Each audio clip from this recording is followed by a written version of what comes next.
Unit and measurement chapter का last topic accuracy and precision, इन दोनों में क्या अंतर होता है इसको आज अपन देखेंगे।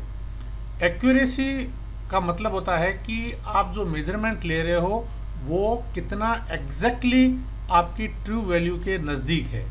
जैसे आपकी लेंथ मान लीजिए है 160 सेंटीमीटर, ठीक है, और आपने किसी को कहा कि भाई मेरी लेंथ को मेज़र करो और अलग अलग मेजरमेंट्स लेके मुझे दिखाओ।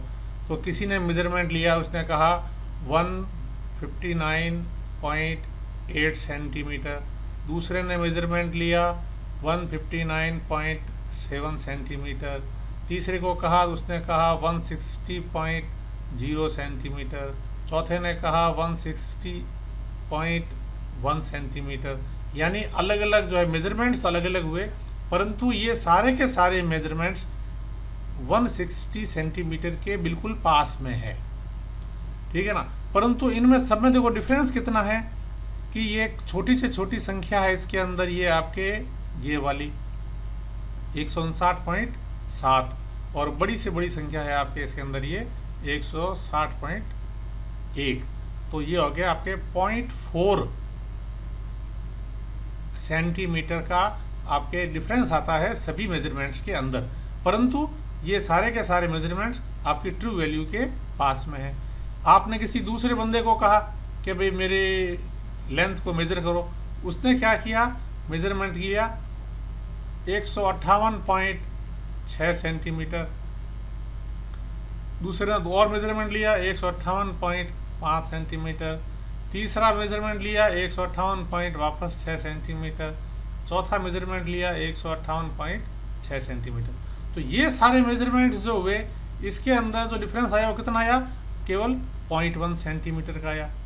परंतु ये सारे मेजरमेंट्स ट्रू वैल्यू जो आपकी एक्चुअल में जो लेंथ है या हाइट है, मतलब आपकी एक्चुअल में जो हाइट है उस हाइट से तो ये बहुत दूर ही है, आपकी एक्चुअल हाइट से तो ये बहुत दूर है, क्योंकि ये 158 और ये 160 अंतर है। परंतु ये सारे के सारे 160 के नज़दीक है। यानी आपकी ट्रू हाइट जो है उस ट्रू हाइट के नज़दीक जितना भी आपके रीडिंग या जो मेजरमेंट्स आ रहे हैं, इसका मतलब आपका ये जो डेटा है ये डेटा एक्यूरेट है, ठीक है। परंतु इन डेटा में अंतर ज़्यादा है, 0.4 सेंटीमीटर का अंतर है। ये जो डेटा है ये ट्रू से तो दूर है, ट्रू वैल्यू जो आपकी है या ट्रू हाइट जो है उससे तो दूर है, परंतु डेटा सारे पास पास में है। इसका मतलब हो गया ये प्रिसाइज है, या ये डेटा जो है प्रिसाइज है। पर इसका मतलब ये नहीं है कि ये ट्रू वैल्यू से दूर होंगे ही होंगे, नहीं। ये डेटा यदि ऐसे भी हो सकते थे, जैसे मान लीजिए ये 160.1 सेंटीमीटर, 160.2 सेंटीमीटर, 160.1 सेंटीमीटर, इस तरीके से ही सारे के सारे आ जाते। जितनी बार भी रीडिंग ले उतनी बार ही सारे ऐसे आ जाते। तो ये क्या हुआ, ये एक्यूरेट भी है प्लस ये प्रिसाइज भी है। तो एक्यूरेसी और प्रिसीजन में मेन अंतर यही है कि एक्यूरेसी ये कहती है कि डेटा एग्जैक्ट होना चाहिए, जो आपकी ट्रू वैल्यू है उसके नज़दीक होना चाहिए, और प्रिसीजन ये कहता है कि डेटा जितने भी रिपीटेडली बार बार लिए गए हैं वे सारे पास पास में होने चाहिए, उनमें ज़्यादा अंतर नहीं होना चाहिए। तो accuracy means exactness, how close is the measured value to the true value. अब एक्यूरेसी अच्छी हो इसके लिए जो इंस्ट्रूमेंट है उसको हमें कैलिब्रेट करके रखना होता है। ये कैलिब्रेशन प्रोसेस का उपयोग ही यही है कि हम एक्यूरेसी अधिक से अधिक प्राप्त कर सकें। अब आप लोगों को कैलिब्रेशन होता क्या है, आप लोगों ने बच्चों वेइंग मशीन पर जब अपना वेट करते हो तो सबसे पहले जीरो को एडजस्ट करते हो। जीरो को एडजस्ट क्यों करते हो, जीरो को एडजस्ट इसलिए करते हो ताकि आपका जो मेजर्ड वैल्यू आए वो आपके एक्चुअल जो वेट है उसके पास में आ जाए। यदि शुरुआत में ही जीरो यदि मान लो 5 kg पे है तो आपका जो भी एक वेट है वो 5 kg ज़्यादा आएगा।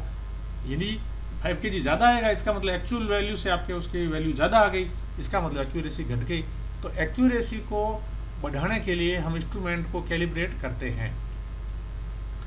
प्रिसीजन का मतलब होता है क्वालिटी से, यानी आप जो बार बार डेटा ले रहे हो वो बिल्कुल पास पास में होने चाहिए, भले ही वो एक्यूरेट जो ट्रू वैल्यू है उससे दूर हो जाए।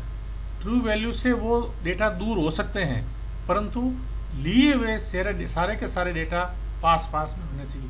जैसे एक छोटा सा एग्जाम्पल ले लीजिए आप कि बास्केटबॉल जब आप खेलते हो तो ये आपकी जैसे बास्केट है, इस बास्केट के अंदर जब कोई बॉल गिरती है तो हम कहते हैं कि सामने जिसने भी बॉल फेंकी है उसने एक्यूरेट सही जगह फेंकी है। एक्यूरेसी उसकी कब आएगी कि जब बास्केट के अंदर वो बॉल गिरती है। परंतु हर बार क्या हो रहा है कि बॉल कभी बास्केट में इधर से गिरती है, कभी इधर से गिरती है, कभी इधर से गिरती है, ठीक है ना। तो बॉल जो गिरने का जो या ये रिंग के पास से जो गुजरने की जो इसका पॉइंट है, इनके बीच में डिस्टेंस जैसे ज़्यादा है। अब मान लीजिए बॉल बास्केट के अंदर तो गिरी नहीं, चाहे बोर्ड से टकरा के ही वापस चली जाती है, परंतु हर बार बोर्ड पे जो है एक ही जगह बिल्कुल पास पास में टच होती है, या रिंग पे भी टच होके बॉल वापस गिर गई परंतु अंदर तो नहीं गई, परंतु एक ही जगह जो है रिंग पे वो टच होती है।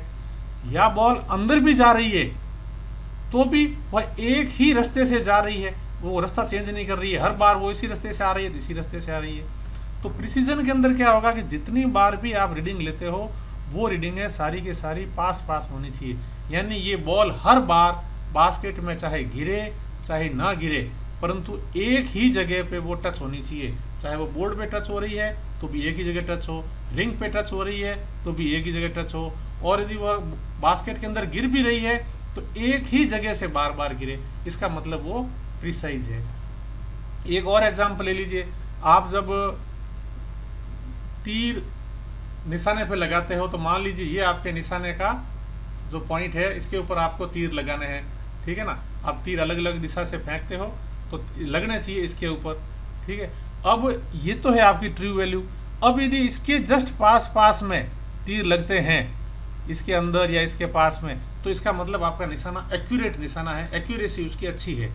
परंतु सारे तीर जो है यदि चाहे निशाने पे लगे चाहे नहीं लगे, परंतु ये सारे के सारे पास पास में यदि यहीं पे आ जाते हैं, क्योंकि यहाँ पे तो हो सकता है तीर पहला तीर यहाँ से लगा हो, दूसरा तीर यहाँ लगा हो, इसके बीच में गैप ज़्यादा हो गया हो, परंतु ये जो तीर लगे हैं वो बिल्कुल पास पास में लगे हैं, भली चाहे एक्यूरेट से दूर है, तो ये ज़्यादा प्रिसाइज है।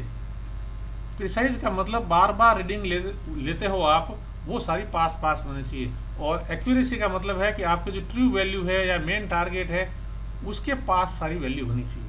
मेरे ख्याल से आप इसका अर्थ समझ गए होंगे। अब कोई इंस्ट्रूमेंट है तो इंस्ट्रूमेंट का कैलिब्रेशन तो किया जाता है उसकी एक्यूरेसी बढ़ाने के लिए, परंतु प्रिसाइज इंस्ट्रूमेंट यदि कौन सा होगा जिसका लीस्ट काउंट जितना कम होगा। लीस्ट काउंट का मतलब वो कितनी स्मॉलेस्ट डिस्टेंस को या स्मॉलेस्ट मेजरमेंट ले सकता है।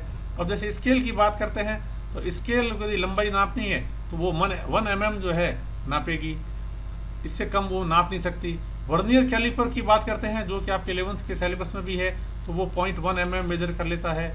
और यदि स्क्रू गेज की बात करते हैं तो वो 0.01 mm को भी मेजर करता है, यानी इसका लीस्ट काउंट सबसे कम है। इसका मतलब ये जो मेजरमेंट लेगा ज़्यादा प्रिसाइज लेगा, इसका प्रिसीजन ज़्यादा होगा, ठीक है ना। तो अब कोई मेजरमेंट जो है एक्यूरेट भी हो और प्रिसाइज भी हो, क्या ये दोनों हो सकते हैं? बिल्कुल हो सकते हैं। यदि एक्यूरेट तो कब हो गया कि जब वो सारे के सारे ट्रू वैल्यू के नज़दीक हो गई उसकी वैल्यूज, और प्रिसाइज कब हो गया जब जो रिपीटेडली जो आपने जितने मेजरमेंट लिए थे वो सारे पास पास में हो। अब एक मेजरमेंट जो एक्यूरेट भी है और प्रिसाइज भी है, बिल्कुल हो सकता है। जैसे आपकी हाइट जो है मान लीजिए 160 सेंटीमीटर ट्रू वैल्यू है और सारे के सारे मेजरमेंट्स 160.1, 160.1 या 159.9 बिल्कुल पास पास में आ रहे हैं, तो ये सारे एक्यूरेट भी है और बिल्कुल पास पास में है, ये प्रिसाइज भी है।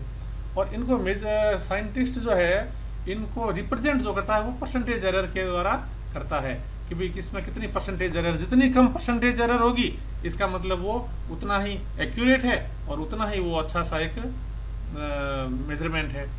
अब याद करने के लिए कि एक्यूरेट और प्रिसाइज में हम कई दफ़ा भूल जाते हैं कि एक्यूरेट जो है वो ट्रू वैल्यू के नज़दीक वाला है या प्रिसाइज है, तो इसको कैसे याद करें। तो एक्यूरेट में जैसे सी है तो सी को ले लो आप ऐसे क्लोज टू रियल वैल्यू या करेक्ट वैल्यू, और प्रिसाइज में आर है तो आर का मतलब ये रिपीटिंग, यानी रिपीटेडली जो भी आप मेजरमेंट्स लेते हो वो सारे के सारे पास होने चाहिए। तो ये सारा अंतर है एक्यूरेसी एंड प्रिसीजन में। अब एक लास्ट छोटा सा टॉपिक बच जाता है order of magnitude. Order of magnitude क्या होता है बच्चों कि कोई बहुत बड़े ऑब्जेक्ट्स जैसे साइज ऑफ यूनिवर्स निकालना हो या कोई मास ऑफ सन या किसी प्लानट का मास निकालना हो, यानी बहुत बड़ी साइज़ की कोई मेजरमेंट करनी हो या बहुत छोटी साइज़ की मेजरमेंट करने हो, जैसे किसी न्यूक्लियस की साइज़ निकालनी हो, एटम की रेडियस निकालनी हो, तो इनको लिखने के लिए हम एक साइंटिफिक नोटेशन अपनाते हैं। तो सबसे पहले तो बच्चों आपको पता होना चाहिए कि साइंटिफिक नोटेशन क्या होता है। साइंटिफिक नोटेशन जब भी हम लिखते हैं, साइंटिफिक नोटेशन में किसी भी नंबर को जब हम लिखते हैं तो उसके अंदर पहला, जैसे फॉर एग्जांपल कि ये जैसे 1500 कोई संख्या है, इसको मैं लिखना है साइंटिफिक नोटेशन में, तो हम लिखेंगे 1.5 × 10⁻³ यानी कि केवल एक डिजिट के बाद में डेसिमल लग जाना चाहिए। यदि हमारे पास में कोई संख्या ऐसी होती 0015 होती तो हम इसको साइंटिफिक नोटेशन में कैसे लिखते हैं, 1.5 ×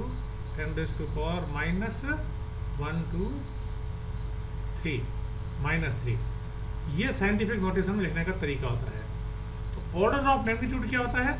ऑर्डर ऑफ मैग्नीट्यूड होता है कि ये 10 के ऊपर जो पावर लिखी हुई है ये ऑर्डर ऑफ मैग्नीट्यूड है। इस नंबर का ऑर्डर ऑफ मैग्नीट्यूड 3 है, इस नंबर का ऑर्डर ऑफ मैग्नीट्यूड -3 है। अब बच्चों इसके अंदर कई दफ़े क्या होता है कि जैसे कोई आपको एक जनरल वे बताता हूँ मैं, जैसे कोई एक नंबर है, मान लीजिए कोई नंबर है, इसको हम रिप्रेजेंट कर रहे हैं a × 10⁻⁵ जैसे यहाँ पे ये 1.5 है तो उसकी जगह ये a हो गया, और ये 10 के ऊपर पावर b तो यहाँ b की मान 3 है और यहाँ पे ये -3 है। तो इस तरीके से जो कोई जनरल नंबर है जहाँ पर a क्या है, a की वैल्यू है 1 to 10 के बीच कोई भी नंबर, यानी a is greater than equal to 1 and less than equal to 10, ये कोई भी एक नंबर है a, ठीक है। अब b क्या है, b कोई भी एक इंटीजर है, पॉजिटिव भी हो सकता है और नेगेटिव भी हो सकता है। जैसे यहाँ पे b जो है नेगेटिव है, यहाँ b पॉजिटिव है, ठीक है ना। अब a की वैल्यू भी जो हम लिखेंगे वो सिंगल डिजिट में लिखेंगे, यानी कि अपन जो है 1 से लेकर 9 तक ही कोई डिजिट लिखेंगे, ये ध्यान रखना।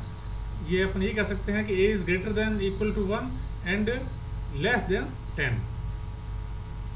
अब बच्चों जैसे मान लीजिए कोई संख्या हमने लिखी, जैसे संख्या लिखी हमने 1.3 × 10⁸, कोई भी नंबर है। अब हमें पूछा जाए कि इसका ऑर्डर ऑफ मैग्नीट्यूड क्या है। सिंपल सा दिख रहा है कि 10 के ऊपर पावर 8 है तो इसका ऑर्डर ऑफ मैग्नीट्यूड 8 है। यदि कोई नंबर हमको ऐसे लिख देता 6.3 × 10⁸, तो इसका ऑर्डर ऑफ मैग्नीट्यूड कैसे निकालते। यानी जो ये a है, a की वैल्यू का बहुत फर्क पड़ता है ऑर्डर ऑफ मैग्नीट्यूड निकालने में। तो इसके लिए हम क्या कहेंगे, यदि a जो है लेस देन इक्वल टू 5 है, a is less than equal to 5 है, जैसे यहाँ पे ये 1.3 था जो कि लेस देन 5 था, तो हम इसको ऐसे लिख सकते हैं 10⁸, तो इसका ऑर्डर ऑफ मैग्नीट्यूड बन गया 8। यदि जैसे ये 6.3 × 10⁸ है तो ये a इज ग्रेटर देन 5 हो गया। यदि a इज ग्रेटर देन 5 है तो जो 10 के ऊपर पावर है, जो कि जैसे हम ये कहते हैं 10 के ऊपर पावर b है, तो यहाँ b+1 कर देंगे हम, यानी 8+1, यानी ये हो गया 10⁹ यानी ऑर्डर ऑफ मैग्नीट्यूड हो गया 9। बस इसका उपयोग होता है कंपैरिजन करने के लिए कि एक संख्या दूसरी संख्या से, जैसे कि 1 ऑर्डर ऑफ एक नंबर है कोई, ये दूसरे नंबर से 1 ऑर्डर ऑफ मैग्नीट्यूड बड़ा है, इसका क्या मतलब हुआ, इसका मतलब वो उसके 10 टाइम्स है। यदि 2 ऑर्डर ऑफ मैग्नीट्यूड है, इसका मतलब 100 टाइम्स है। तो बस यही ऑर्डर ऑफ मैग्नीट्यूड है और इसको ऐसे निकालते हैं। इसके अंदर आपको ये ध्यान रखना है, इसकी वैल्यू के अनुसार 1 प्लस या 1 माइनस हो जाता है। Thank you. आगे आप वेक्टर वाला चैप्टर देखिए। Thank you.